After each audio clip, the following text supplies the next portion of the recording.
Rami se trouvait sur sa terrasse le 4 août 2020. La double déflagration qui l'a projeté violemment en arrière a blessé plusieurs de ses collègues.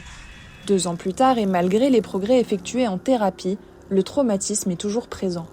Son bureau arbore encore ça et là les stigmates de ce jour tragique, comme son sang qu'il a décidé d'y laisser pour, dit-il, ne jamais oublier.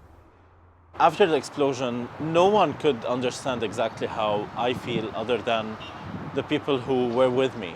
You know, there's always PTSD. Sometimes I would be like at home and I start thinking about what if an explosion just happens now and I see the walls and my windows just shatter.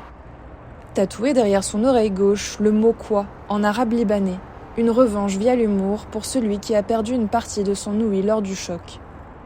Mason porte également, lui, les cicatrices invisibles de cette tragédie. C'est le premier orage survenu après le 4 août qui lui a fait prendre conscience de l'ampleur de son traumatisme. I remember I was at the terrace that time in Ashrafiyya and a thunderstorm came and I just dropped everything. I had the most terrible mental breakdown. I just stood on the floor and I started shaking and screaming, and I remember just closing my ears and just shaking and screaming like no, no, no, no, no. The memories keep crashing at times that I can't control. Une porte qui claque, un objet qui tombe, autant de bruits susceptibles de raviver ce douloureux scénario.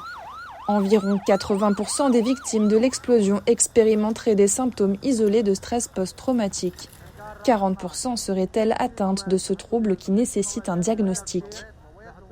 C'est évidemment plusieurs symptômes ensemble, comme par exemple les cauchemars, la nuit, et les troubles du sommeil, les flashbacks ou la réviviscence du trouble, donc le fait de revoir la scène ou le trauma en question devant soi, l'hypervigilance, le sentiment d'être toujours sur ses nerfs ou tendu, des troubles de la concentration, et souvent, dans des états beaucoup plus évolués qu'on appelle l'état de stress post-traumatique complexe, des hallucinations même auditives.